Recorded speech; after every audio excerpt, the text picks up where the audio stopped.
Jadi ambulans stradanya yang PMI Bantul itu lampu belakang hidup sendiri, rotator, terus kan nggak ada orangnya tuh Mbak. Teman-teman itu pada takut. Dan waktu parkir di markas itu juga yang piket malam ada orang lari masuk ambulans. Terus kayak ibaratnya kayak dimerui bayangan yang memang kayak ternyata setelah kita cek ternyata ada tali potong satu yang tertinggal di ambulans strada.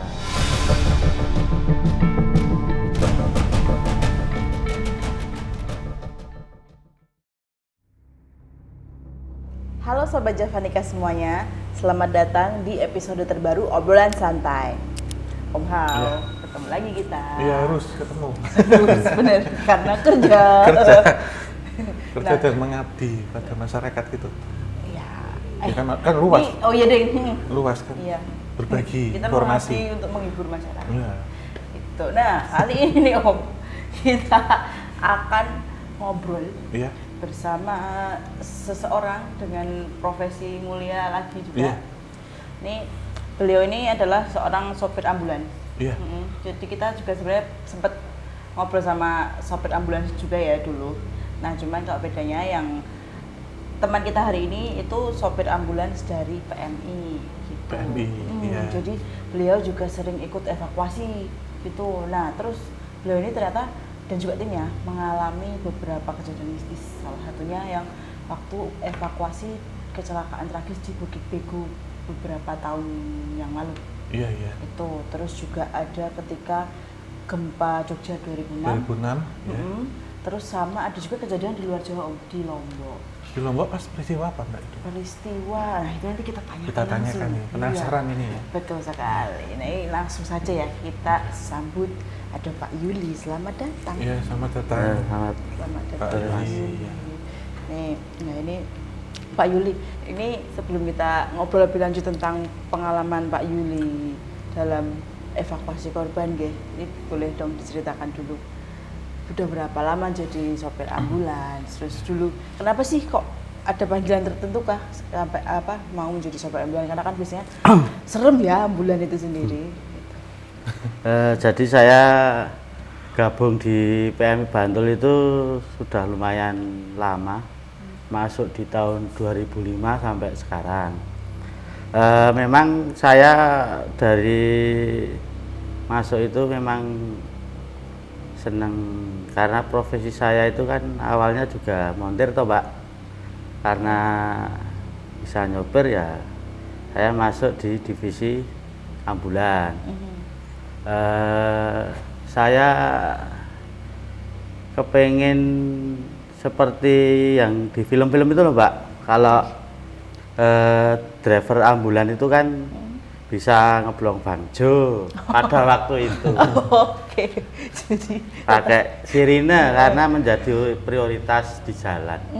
Tapi berjalannya waktu ternyata driver ambulan itu bukan itu yang menjadi peran utama kita menjadi driver ambulan. Ternyata driver ambulan itu salah satunya di PMI itu kan untuk menolong korban kecelakaan yang paling utama. Dan untuk ya ada pemakaman, ada pengantaran jenazah, banyak sekali Mbak pelayanan di PMI Bantul itu terkait dengan pelayanan ambulan. Oke. Jadi ini ya, maksudnya selama 20 tahun ini juga kan berarti udah banyak yang dilalui gitu. Berarti yang dulu awalnya pengen karena cuman kayak pengen merasakan gimana sih ngeblong bangjo kayak gitu. Terus pada akhirnya berarti jenengan punya ini kayak ada pandangan lain dan maksudnya ada perasaan lain yang dirasakan kayak oh ternyata ini ya jadi sopir ambulan tuh gitu ya. Tapi ini Pak ada perbedaan nggak dari pandangan jenengan sendiri selain ngeblong bangjo tadi ya?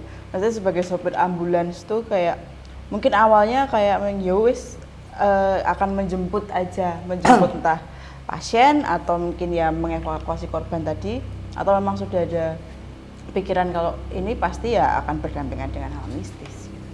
Pasti Mbak, karena saya meyakini bahwa ambulan kita itu kan banyak Mbak. Untuk pelayanan kecelakaan saja, yang kecelakaan itu kan ada yang tertolong dan tidak tertolong. Saya yakin di dalam mobil ambulan tempat kita itu memang banyak penghuninya di dunia lain. Walaupun dengan kasat mata kita tidak pernah melihat, tapi kita bisa merasakan.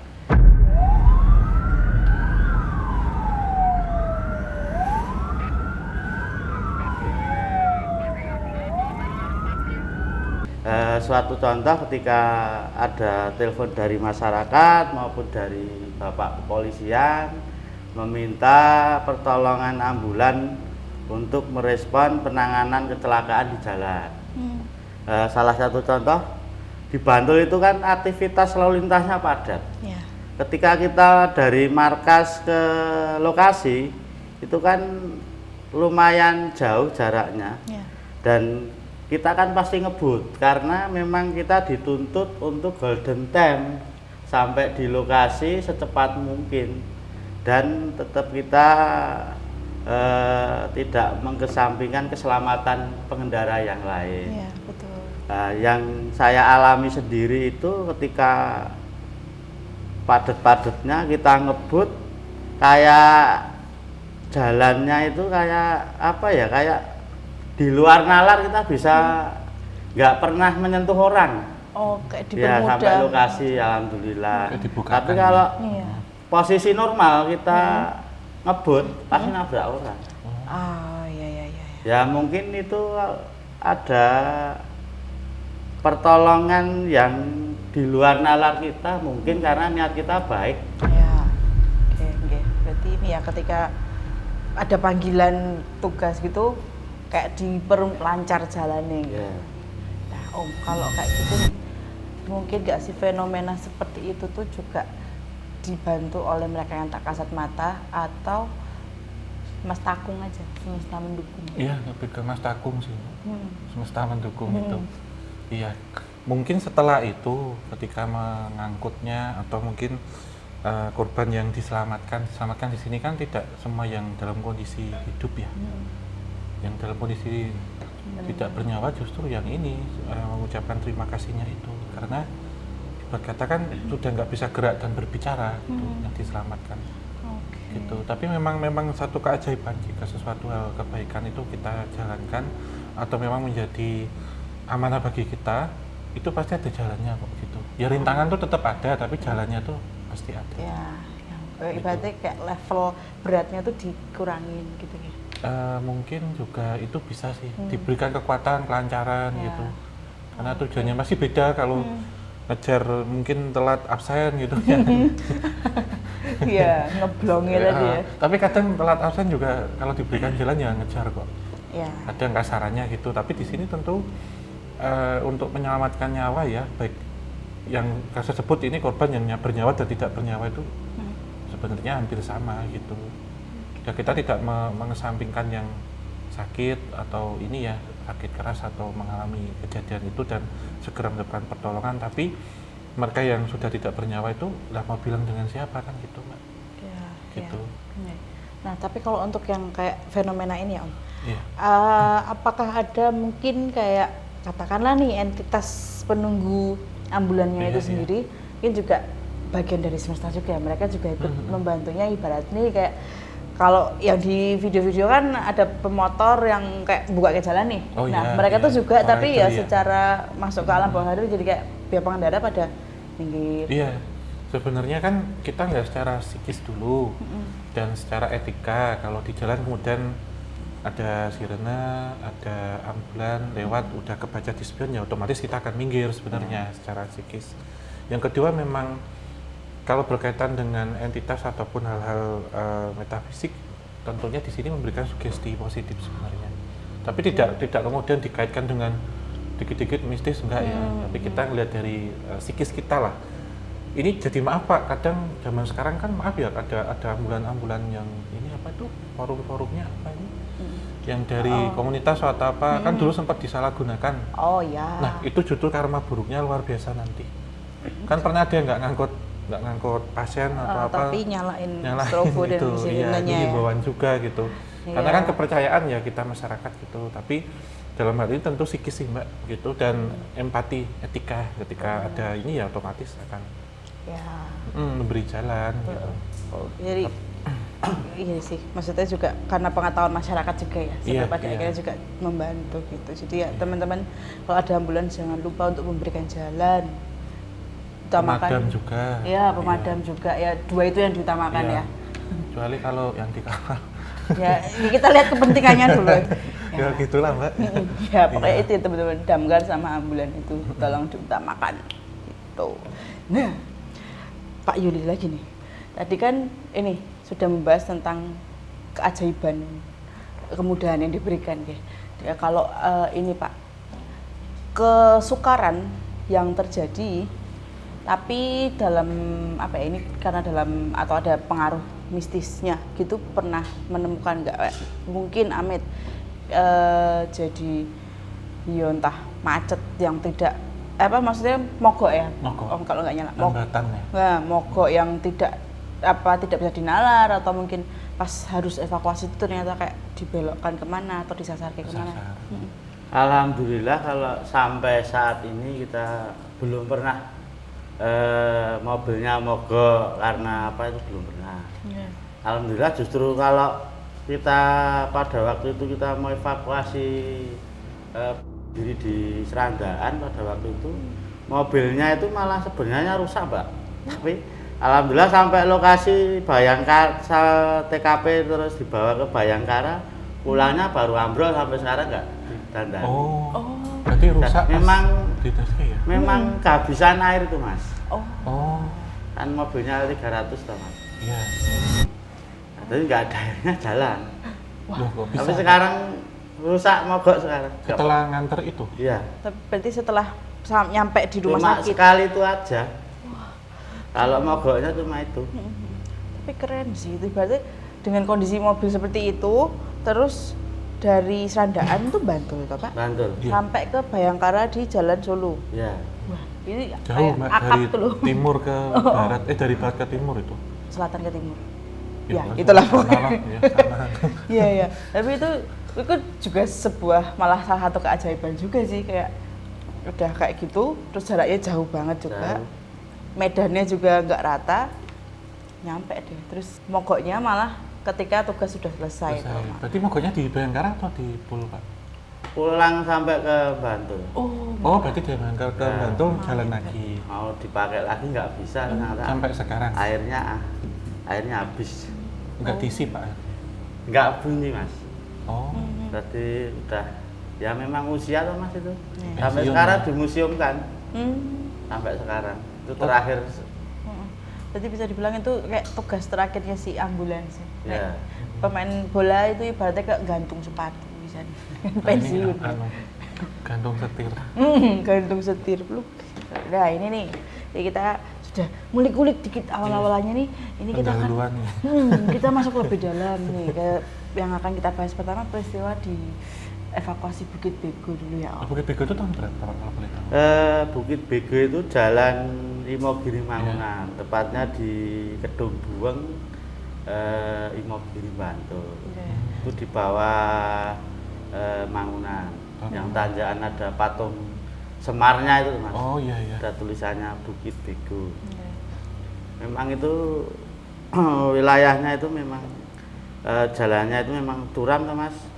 Pada waktu itu kalau nggak salah tanggal 6 Februari tahun 2022 itu ada wisatawan pabrik garment yang dari Sukoharjo ke Bantul.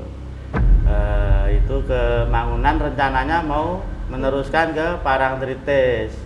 Tapi sekitar jam setengah 2 siang kalau nggak salah itu kejadiannya.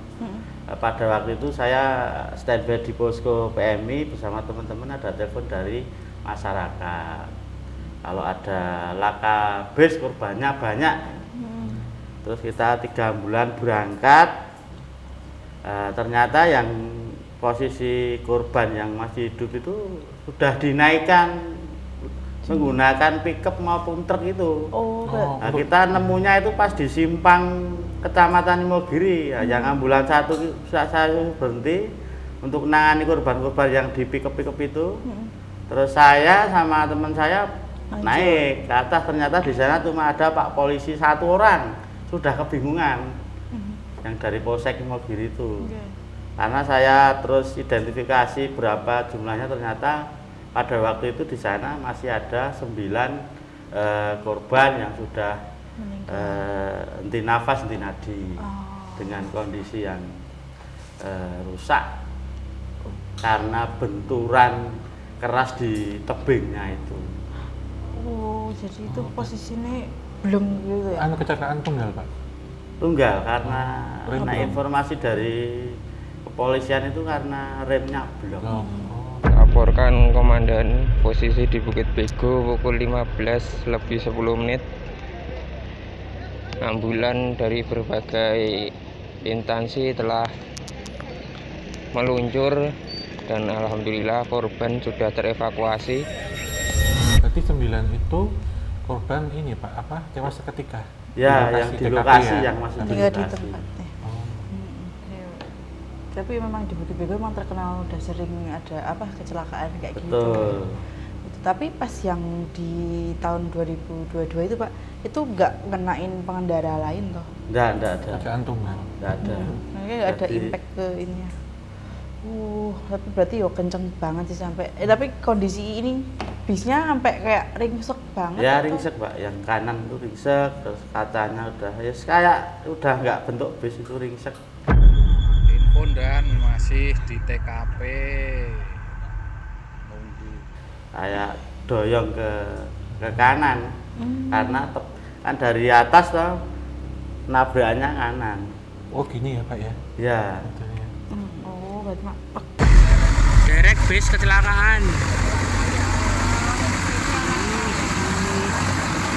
Gue ringseknya. Nilai lewat Jun. Oke, nah itu katanya nih Pak, pas lagi evakuasi itu ada kejadian mistis yang terjadi itu apa? Boleh diceritain? Kalau pada kejadian itu Ini, Pak, sambil 9 jenazah itu pada waktu itu kan saya cuma ambulan 2 ini dari PM ini. Tapi saya identifikasi dulu titik-titiknya, terus ini yang rusak yang mana. Yang rusak kan saya diemin dulu Mas. Kalau rusak kepalanya, badannya masih utuh, kita evakuasi dulu. Kalau yang rusak memang saya menunggu kiriman kantong jenazah dari PMI karena waktu itu kita nggak bawa kantong. Oh. Karena mobil yang kita bawa itu kan mobil biasa untuk penanganan laka, bukan mobil jenazah gitu loh. Nah, terus kita evakuasi. Pada waktu itu juga ada bantuan 1 mobil dari Kelurahan Wukirsari. Ya, kita masukin yang agak-agak lumayan bentuknya. Lumayan. Pada langsung, waktu Pak, itu bentuknya. hujan Mas, turun hujan deras itu. Ya pas yang itu Pak, sore. Iya, pas hujan deras. Iya. Yang rusak-rusak itu saya kasih payung, pokoknya kita amankan. Iya.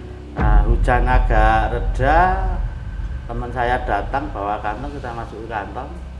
Ya sekitar 1 jam. Evakuasinya Pak ya? Apanya? Evakuasinya? Sejam. 1 jam. Paling cepet itu Mas, 1 jam udah clear, tinggal kita ngambilin ini daging-daging yang ada di Permukaan tebing, itu. yang di kolong kan bawahnya itu kan ada kayak saluran irigasi Mas, kalen itu. Oh. Kan di situ ada ati, ada khusus. Sampai luar Iya, bis juga di Pak? luar bis itu. Kebanyakan itu korbannya apa Pak? Laki-laki, perempuan, usia berapa? Kebanyakan itu ya Perempuan biasanya perempuan Pak? Mas. Kalau garmen ya? Ya, perempuan. Wah. Berarti ngapunten semua penumpang meninggal. Yang 9 Yang 9 yang Oh. di TKP. Oh, yang di Total semuanya itu kan 13, Pak. Oh, 4 di Yang perjalanan tiga sama rumah kejadian sakit. itu. Oh, ya. Kalau yang Nyuwun Sewu Pak, waktu itu yang kondisinya paling hancur itu bagaimana Pak deskripsinya?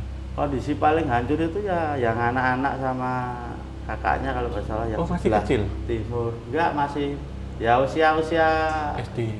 SD atau SMP itu loh, Mas. Oh. Jadi posisi jenazahnya ini jadi satu, kayak keringkelan tapi kayak terbelah itu. Yang saya payungi posisi di Oh, jadi timur satu base. gini ya Pak? Iya kayak, tapi posisinya itu di kalenan itu Mas. Oh, di Kecemplung ininya kalen, saluran iya. saluran Keluar itu. dari Keluar bis. ya? Ngeri Mas pada Iya. waktu itu. Jenazahnya ada yang kepalanya di bawah udah hancur, kakinya di atas, kejepit bisnya ini. Iya.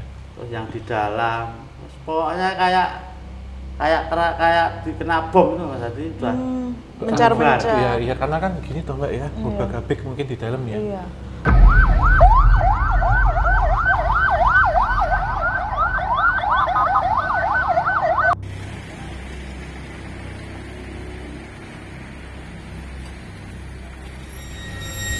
Iya, tapi itu tadi 1 jam gitu. 1 Maksudnya jam. kayak itu. Lumayan cepat loh, Iya, Pak. cepat. Relatif Itu- cepat. alhamdulillah Iya. cepet itu Mas.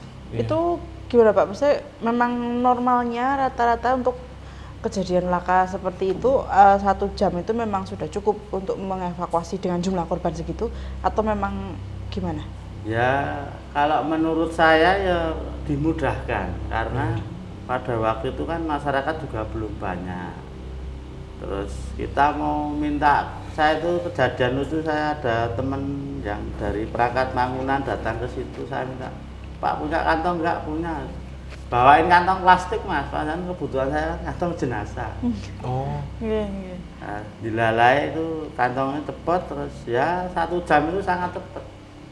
Ya. Selesai, terus ambulan banyak yang datang. Ya udah, kalau evakuasi dengan banyak orang, banyak penonton itu kan Sama. kesulitan kita kan mengulur waktu toh Mas. Iya. Nanti rewel dan sebagainya. Mm-mm. Iya. Pada waktu 1 jam selesai, Basarnas datang, minta tolong ke Basarnas, barangkali nanti masih ada yang tersisa. Ternyata ya alhamdulillah sudah clear. Oh. Tinggal kita ngambil Permukaan serpian-serpian yang dari anatomi tubuh dari berbagai korban yang tertempel di tebing, yang jatuh di kalenan, Kalenan itu, irigasi. itu sampai bersih semua Pak? Ini Sudah, alhamdulillah bersih sampai dapat serpiannya. body bagnya itu sampai lumayan panjang Mas. Oh, tapi itu ini Pak apa?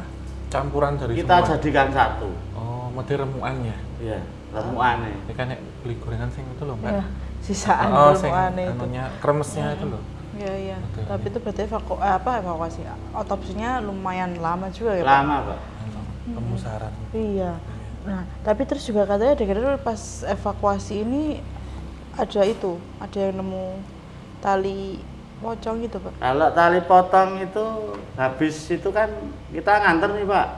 Kita nganter ke Suwarjo di Rumah Sakit Oh. Soekarno. Iya.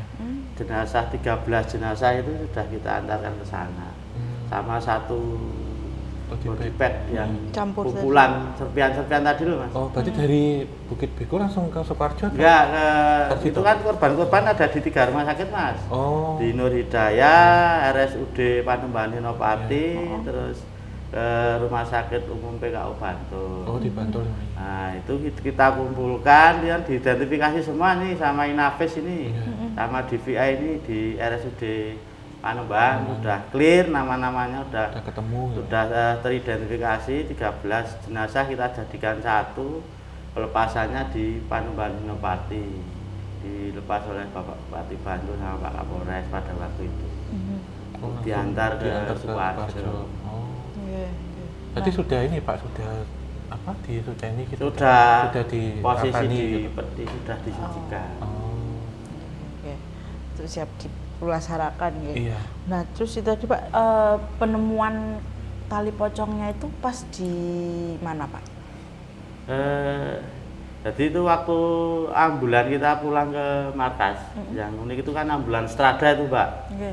Jadi ambulan Stradanya yang PMI Bantul itu lampu belakang hidup sendiri, rotator, terus kan nggak ada orangnya tuh Mbak. Oke. Teman-teman itu pada takut. Dan waktu parkir di markas itu juga yang piket malam ada orang lari masuk ambulan.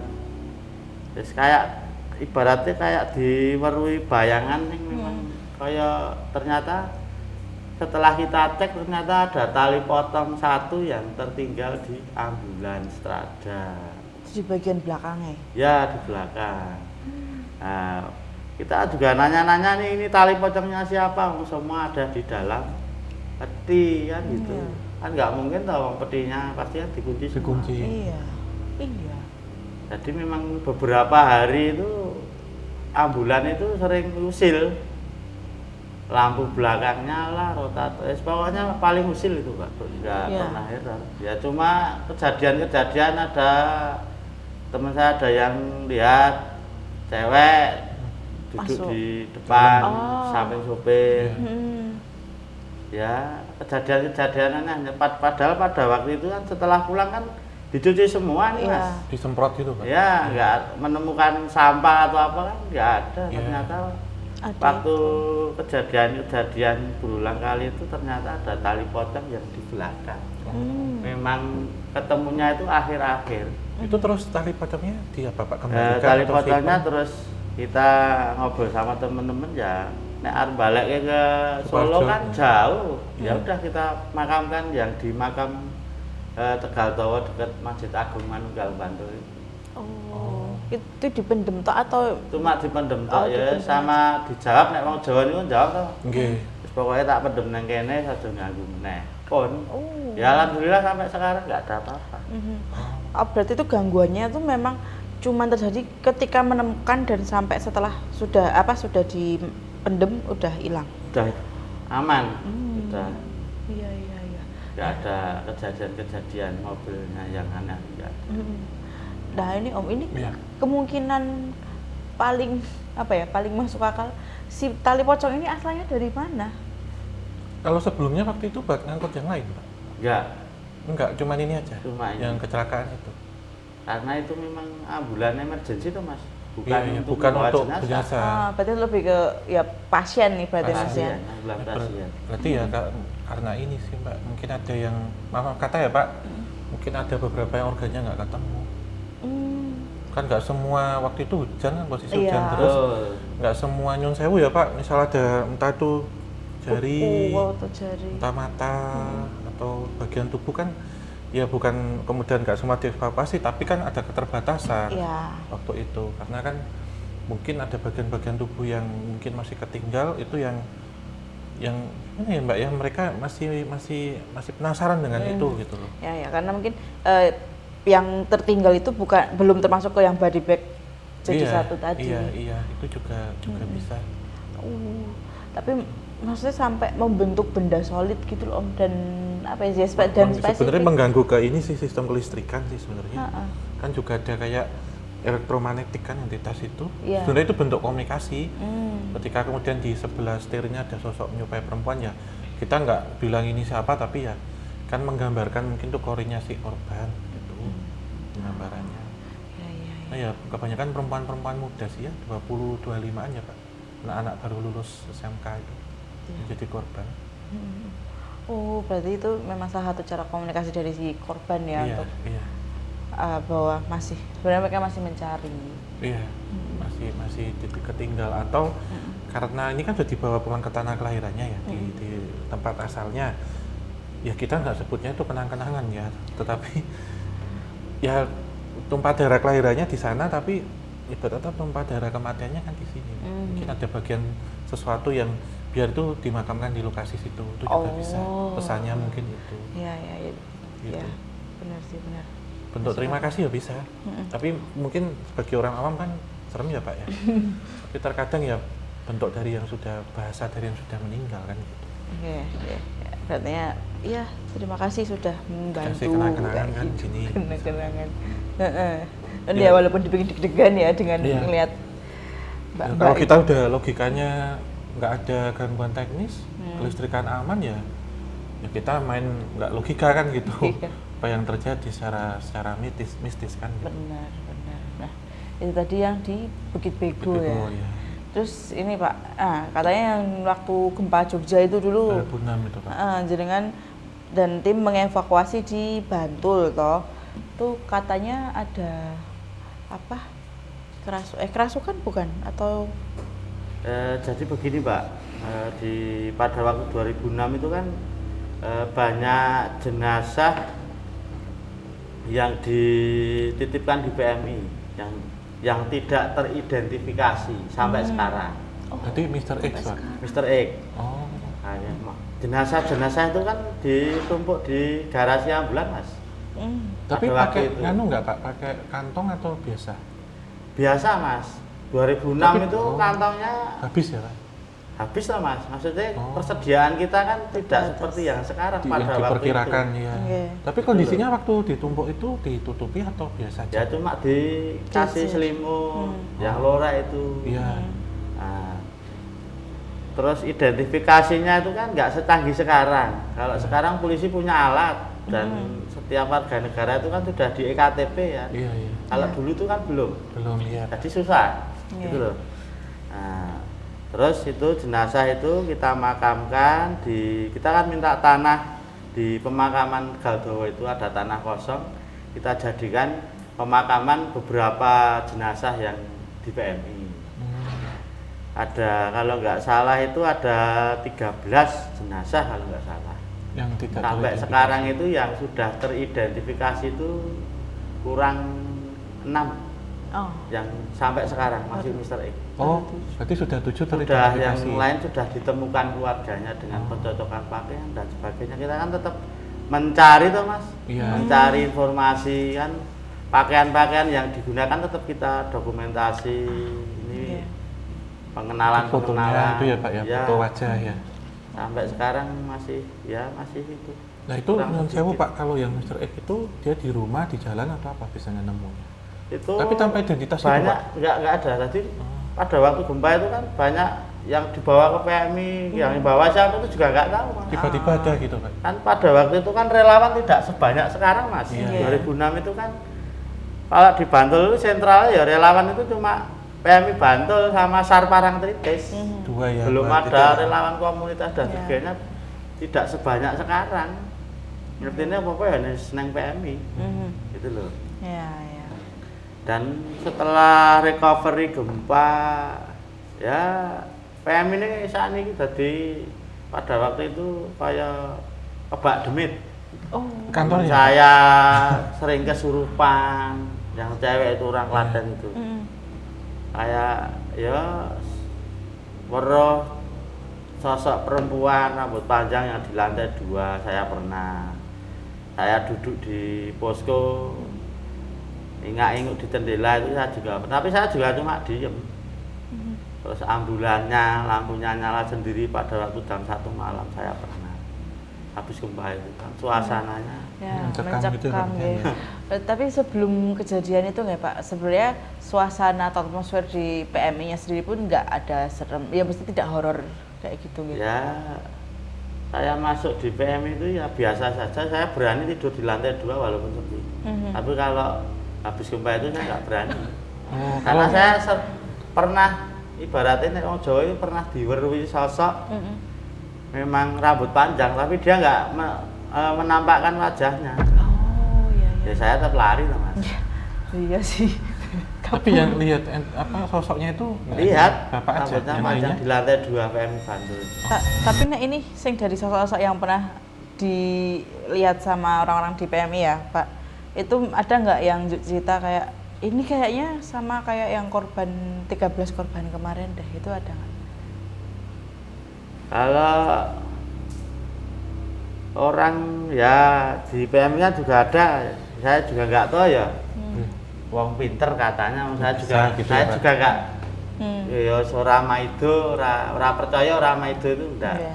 Memang menurut cerita pada waktu kesurupan itu ditanya ya memang penghuninya di situ, korban-korban. Oh. Pokoknya ya, saya kan juga takut tuh masalah ada kesurupan terima alien kalau saya. Iya. Tapi apa pas ditanya-tanyain itu mungkin ada mereka minta tolong atau gimana? Ya intinya itu kalau kesurupan itu biasanya ditekoni itu sok jawabannya itu nyeleneh-nyeleneh Mbak. Misal Pak contoh. Nyeleneh-nyeleneh ya jangan ganggu saya, tempat ini nggak boleh tidur di sini dan sebagainya. Memang ada tempat-tempat yang dianggap milik mereka, milik mereka. Jadi kalau kita sebagai makhluk yang hidup itu kira-kira bisa dienggo turu toh Mbak kalau relawan itu. Iya. Karena kita memang nggak punya kamar-kamar kalau di PM itu. Memang sing wedok ya sedatai neng kono, lanang neng kene. Ya cari tempat sendiri-sendiri yang penting nyaman. Ya. Tapi bagi mungkin dunia lain sing mbau reksa situ mungkin ya sing ora trimo dan kopi saya juga nggak tahu. Oke. Nah, ini Om, kalau kondisinya seperti yang tadi itu, apakah sebenarnya yang dilihat Pak Yuli dan teman-teman ini entitas asli di PMI yang mungkin sebelumnya mereka ibaratnya dalam tanda kutip nih tertidur atau memang tidak pengen eksistensi ke orang-orangnya aja, tapi kemudian karena ada peristiwa gempa itu dan ada beberapa jenazah yang dibawa ke situ, mungkin ada sesuatu yang bisa men-trigger para entitas asli PMI itu, atau memang ada dari korinnya atau residual dari para korban meninggal itu yang mempengaruhi ke energi di PMI-nya. Iya, kalau itu sebenarnya asli di situ gitu. Mungkin yang lebih tua dari bangunannya itu ya, Pak ya. Sebelum dibangun bangunan ini mungkin di situ ada pohon besar atau sempat kosong lama gitu ya. Jadi mereka merasa ketika itu lepas malam ya itu jadi dunia bagi mereka gitu. Tapi ketika siang ya dunia bagi manusia, ada satu perjanjian gitu biasanya gitu. Ini yang pertama. Yang kedua, kalau berkaitan dengan apa yang dibawa itu tentunya mereka tidak menakut-nakuti, karena kan di sini sebenarnya pertolongannya menjadi tempat transit sementara. Karena ya mohon maaf, bukan yang menyebab kematiannya, bukan pelaku kejahatan atau apa, hanya menjadi transit. Kemungkinan setelah selesai dikebumikan atau dikembalikan ke pihak keluarga, ya residual itu nggak ada, Mbak. Residual memorinya mungkin energinya ya ada, tapi nggak akan mengganggu sebenarnya. Nggak ada gangguan dalam artian gangguan itu yang membahayakan. Kalau mungkin kerasukan ya atau kesurupan bentuk dari komunikasi gitu, yang lebih ke perempuan karena kan memang lebih sensitif, apalagi pas datang bulan atau sedang hamil muda mungkin gitu, atau banyak pikiran atau apa sehingga gampang ketarik, atau sering lamun juga bisa. Gitu. Mungkin kalau malam kan mungkin lantai 2 ya, mungkin dipakai seharusnya memang kosong karena kan jam kerja selesai, mungkin lebih ke lantai 1 gitu. Lantai 2 mungkin ya di satu tempat, tapi nggak semua orang kita sebut orang apa mungkin kan ya nggak tahu tentang hal itu kan. Jadi ini ingin ngomong gitu loh Pak caranya. Tapi nggak ada, kalau mengganggu nggak ada sih, lebih ke singgungan aja eksistensi gitu.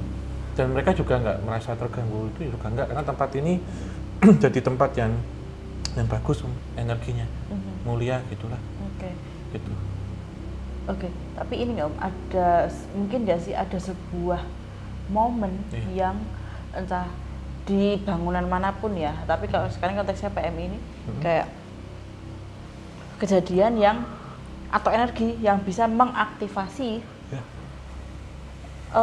ibaratnya apa ya, jalur untuk entitas gaib ini berkomunikasi dengan manusia yang menghuni di situ. Iya, tentunya kalau dengan cara itu tuh nggak harus tempat yang ada tragedinya ya.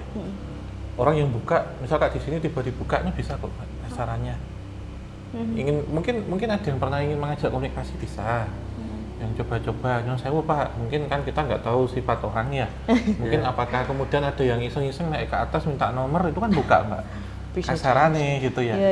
Terus kemudian yang kedua, apakah ada ritual kecil di situ. Tapi kalau kemudian untuk transit, misalkan untuk penyimpanan itu saya rasa enggak. Karena di situ tidak ada tempat pemandian, tidak ada tempat tragedi, pembunuhan nggak ada Mbak. Itu transit toh, walaupun korbannya nyun sewu karena kecelakaan bencana itu kan tidak cerita. Gitu. Oke, masuk akal sih. Mungkin ya ini bukan berarti orang dalam PMI ya Pak, mungkin aja loh ya. Orang umum nyari untung terus kayak amit nih kayak wah ini ada jenazah ditaruh di PMI nih, mungkin bisa minta nomor nih ke mereka yang baru fresh amit meninggal ini kan. Iya, dalam arti pikiran-pikiran orang kan macam-macam ya Pak, yang menyalahgunakan kalau kita sebut gitu. Itu kadang kan orang kita antara percaya mistis dan memanfaatkan mistis kan gitu Mbak. Gitu. Benar sih, benar. Iya. Itu kita kalau korbannya sampai berapa hari Pak berarti yang gempa di PMI?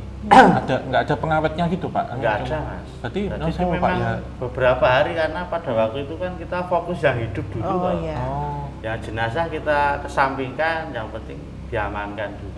Nah itu Pak kalau ini mengalami proses kayak bau pembusukan? Ya bau ada, bau mayat itu biasa. Memang ada. bau mayat itu sudah muncul kan lebih dari 3 hari tuh mas. Iya, Oh, sampai kita lebih nggak Kan di kita baru kan pada waktu gempa itu kan genting, Iya. Bantul rata, kita kan fokusnya ya Selamat kalau orang nolong itu kan pasti yang hidup dulu, Betul. yang betul hitam sih. itu paling belakang. Tag hitam ya. Kondisi relawan dari Jakarta, dari Malang, dari Surabaya pada datang, nah, kita baru memikirkan jenazah yang ada di PMI untuk dimakamkan dulu. Tapi kalau ini Pak, evakuasi misal Mr. X yang lain gitu Pak, yang korban nggak ada yang lain identitas ada, jadi itu? memang Mr. X kayak gelandangan-gelandangan. Oh, ODGJ gitu. Nah, itu ya makamnya di situ juga. Oh, jadi satu. Tapi bawa ke rumah sakit dulu. Ya, dibawa ke rumah Di sakit, Bisum, ya? terus koordinasi dengan dinas sosial bahwa ini Mr. X kita makamkan di sana juga. Banyak sana mas makam-makam yang Tambah nama ya? jenazah Mr. X. Memang Dikhususkan. dulunya dari PMI dulunya awalnya Ya. makam, sekarang sudah digunakan untuk pemakaman jenazah Mr. X. Khusus Pak berarti. Khusus. Jadi sekarang sudah dikelola oleh dinas sosial Dinas Kabupaten sosial. Batu. Oh. Tapi kalau udah nggak Mr. X, tetap di situ atau direlokasi Pak? Tetap di situ, cuma sekarang kalau yang teridentifikasi itu mas sudah dikasih kayak Kijing. kijing itu loh, Kijing, bisa. ya. Sudah ada namanya. Oke. Oh ya maksud saya tadi itu Pak, apakah itu digali ulang atau enggak? Mas Oh, tetap di di situ, situ. Oh. nggak dipindah. Iya sih. Mungkin kan juga ada berapa tahun ya Om. Mungkin kalau menggali pun agak Kerangka. repot juga ini ya. Ha-ha. Nah ini terus sampai detik ini Pak, PMI-nya itu masih sering ada penampakan atau gangguan-gangguan nggak? Ya kalau di lingkungan PMI sendiri memang memang banyak toh Mbak, banyak penghuninya. Tapi ya alhamdulillah kalau teman-teman itu ya nyaman-nyaman saja di PMI itu. Oke. Oh, yang pernah ini Pak mungkin ada penampakan apa yang bikin takut sampai lari itu? Selain jenengan temannya yang lain pernah ngalami Pak? Atau mungkin yang menakut-nakuti ketika orang berkumpul banyak Pak? Kan Iya, kadang ada tuh. nampak. Ya yang paling di ruang belakang yang Perempuan dulunya angkut. untuk bekas numpuk jenazah itu. Mbak. Oh. Nanti kayak ada kayak ngintip-ngintip di Oh. jendela. Lihat gini ya. Serup. Itu di garasi ambulans toh Pak tadi katanya? Dulunya Oh. garasi. Tapi sekarang kosong Pak? sudah direhab tuh Mbak, garasinya sudah dipindah. Oh. Itu jadi apa? Sekarang untuk posko teman-teman relawan. Wah, itu. Tadi tidur, tidur pada waktu tidur diusilin itu udah biasa. Mbak. Tindian gitu ya Pak ya? Sering gitu. Oh. Tapi kan tidak semuanya mengalami. Oke. Iya. Nah, yang dipindah-pindah tempat tidurnya itu enggak? Ya, soalnya diganggu itu sering. Tapi ya Titik-titik. cuma ya mungkin terutama bagi orang-orang baru yang Oh, kayak masuk aspek ke ya Pak ya? PMI pasti mengalami kejadian. Kalau Bapak dulu waktu pertama kali masuk itu ya dapat pengalaman gitu Pak? Di Inisiasi. Kalau aspek gitu. pertama kali masuk itu kan saya 2005 itu kan evakuasi korban laka laut di pantai sama Mas yang hancur Oh. yang sudah beberapa hari anak-anak itu Oh, anu keseret ombak. ya itu kan orang Godean pada waktu Ya. itu ya saya wong Jawa ini ketonto-tonto itu Anu kayak kebayang. bayang-bayang Oh. ya karena bau saya kan baru pertama kali tuh Mas Iya. bau mayatnya itu nggak pernah hilang. Tapi- Saya mau mandi, saya Oh, ganti baju. di dalam ini Pak, dalam kayak tubuh gitu. Ya rasanya, Rasanya. Memang bau mayatnya itu memang beberapa hari saya nggak makan nih. Loh. Nah, terus Makmi Ya cuma Asal minum masuk sama aja. makan tuh kayak Gak. ambu-ambunan. ambun-ambunannya. Ya cuma Enggak nyampe. ya 3-4 hari. Iya. Oke. Di situ Ya, udah mulai ketonto-tonto itu pertama kali saya pegang. Tapi pakai Mayat itu sarung ya, tangan itu. apa biasa gini Pak? misalnya? Apanya? Waktu evakuasi pakai Ya. sarung tangan? Iya, tetap Oh. sarung tangan, Tapi nempel di ini masker. ya? Iya. Kalau bajunya biasa, Mas. Ya. Oh. Masker kan baunya. Tapi kalau sekarang udah biasa, Mas. Yang paling bau apa Pak? Yang pernah jenengan sampai tapi udah biasa Pak, misalnya nyun sewu ya Pak. Habis tadi jenengan evakuasi yang jeruan itu terus habis itu makan padang pakai babat iso ya biasa. Biasa. Kalau sekarang Sekarang Ya, ya. Dulu nek sempat dulu. jeruan-jeruan gitu takut gitu Pak. enggak. Enggak Biasa kau. aja, cuma sekali pada waktu pertama kali evakuasi yang anak-anak Ya. di Pantai Samas itu toh. Habis itu udah biasa sudah. Kayak apa ya, Mas? Nek neng jobo, tadi kalau mau penemuan jenazah nih yang udah banyak belatungnya nih. Iya. ketika kita di luar pintu, buka pintu gitu. di luar Oh, pintu itu luarnya. memang bau. Iya. Orang-orang di situ memang merasakan bau, tapi ketika kita masuk Oke. mau evakuasi, ya baunya itu memang bau tapi nggak seperti yang orang lain rasakan. Iya. Iya, Karena kan Sudah seperti biasa itu. ya. Iya. Karena ibarat kata ini udah keinstal, Mbak. Ya. Udah kayak Adaptasi. Ya. kita itu di otak kita udah ngerekam ini gitu loh, Pak. Jadi ketika kita masuk ketemu itu lagi jadi udah biasa. Kalau awal kan kita nginstal dulu ngisi Iya. kan. Iya. Itu ngisi. Iya. Iya. Secara psikis, secara pikiran, secara saraf-saraf gitu. Betul. Udah keinstal jadi nggak ini Nggak cuma kaget copy lah, paste saja, nggak nggak merasa dekat kan. terganggu juga. Iya. Secara Secara psikis. 20 tahun ya pemudahan. Iya. Oke, nah ini mungkin untuk kisah penutup ya Iya. Om ya, obrolan kali ini. Pak Yuli, tolong diceritakan kejadian mistis pas evakuasi di Lombok tuh. Katanya terjadi hal karena satu korban itu belum ditemukan, Om. Jadi pada waktu itu kita di pos Kayangan Lombok Utara, Mbak, pinggir pantai. Nah, sebelah jalan pos kita itu kan ada sebuah minimarket besar yang roboh sampai tanah. Informasi dari warga setempat itu memang diduga ada korban yang belum terevakuasi. Jadi kalau malam itu suasananya kayak di hutan, Mbak. Suara anjing menggaung, bau-bau anyir. Nah itu deket dengan posko kita pada waktu itu. Kita tidurnya memang di seberang jalan. Oh, nah itu apa Pak, bencana atau? Bencana gempa Lombok, Mas, 2018. Oh, gempa Lombok. Ya. Oke, oke. Nah terus itu gimana Pak? Apakah pas mungkin teman-teman juga yang pas di posko ya mendapatkan gangguan, bukan gangguan ya, maksudnya kayak pesan-pesan ada suara minta tolong atau diliatin sosok apa gitu? Ya, kalau malam itu ya suaranya memang kayak keheningan suasana malam tuh Mas. Jadi kayak ibaratnya kayak neng alas, neng gone iki serem Mas. Ya kita cuma takut aja ya, cuma tiduran tapi nggak bisa tidur. Tidur ayam gitu Pak. Oke, karena ya was-was juga ya. Tapi pada akhirnya di ini nggak Pak? Maksudnya dicari nggak di supermarket yang ambil? Karena pada waktu itu kita fokus ngurusi yang hidup. Iya. Jadi yang evakuasi itu kan ada dari TNI Polri dan Basarnas. Kalau saya karena itu posnya deket saya pada waktu itu kan saya nggak terlibat di evakuasi karena saya ngurusi di WOS, penyaluran dan produksi air bersih untuk pengungsian. oke. Cuma kebetulan deket pos saya itu ada minimarket yang Roboh gitu. Roboh. ambruk sampai tanah, diduga masih ada korban. Di dalam minimarket Ya, itu. Jadi anjing itu pelacak langsung. barang juga dikerahkan di area situ. Iya, oke. Wah, tapi ini nggak Om. Ada kemungkinan nggak sih instan gitu ya, amit banget. Katakanlah ada orang terkena bencana berat meninggal, terus belum bisa ditemukan. Bisa seinstan itu nggak di hari itu juga Koreniani meminta pertolongan ke orang-orang?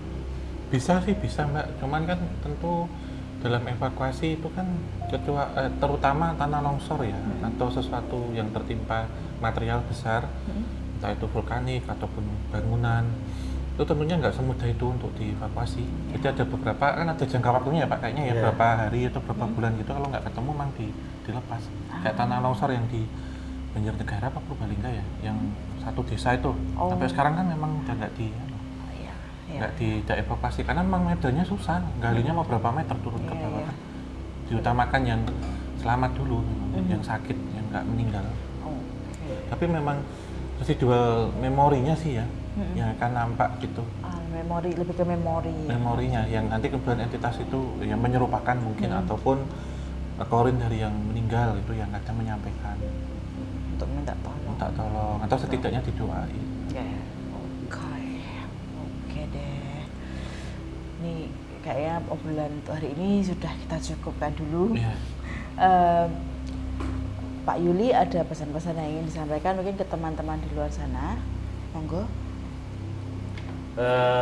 Pesan saya dengan teman-teman driver ambulan manapun, khususnya di PMI, kita sebagai driver harus darbeni terhadap kendaraan apapun itu, karena kendaraan ambulan itu kan pasti ada penghuninya. Kita juga harus merawat kalau habis dipakai pengantaran jenazah ya sebaiknya dicuci biar sawani hilang katanya. Itu saja. Tapi yang saya Pak waktu nyuci itu ya ada darah-darah itu Pak. Ya, iya Mas. Macam-macam. Ya, darah-darah itu kan sering. Netes atau nyemek gitu ya. Kayak puding tuh Pak biasanya ketinggal. Iya, karena ada mengendap. Oke deh, itu tadi pesan dari Pak Yuli. Pak Yuli, terima kasih, Makasih ya Pak ya. sudah berbagi cerita Sukses, hari lancar, ini. semuanya berkah. Amin. Nah, Om mau boleh sampaikan pesan sekaligus penutup? Iya, tentunya segala profesi itu mulia ya, terutama profesi yang membantu, apalagi membantu mereka yang tidak bisa berbicara, baik yang sudah meninggal atau mereka yang pernah hidup, sama sebenarnya. Identitas ya kita sebutnya, dan menyampaikan pesan-pesan dari pendahulu-pendahulu kita. Semoga berkah dan membawa karma baik bagi kita semua. Dan tentunya kita ucapkan terima kasih untuk teman-teman semua, Sobat Javanika yang menyaksikan dari awal hingga akhir. Tetap dukung obrolan santai dan juga tim KTJ dengan cara like, subscribe, dan nyalakan lonceng serta share sebanyak mungkin. Tinggalkan kritik, masukan, dan saran hanya di kolom komentar. Kita tutup akhir kata. Wassalamualaikum warahmatullahi wabarakatuh. Wassalamualaikum warahmatullahi wabarakatuh. Mugi wonten sapinaringan rahayu sakum dumadi.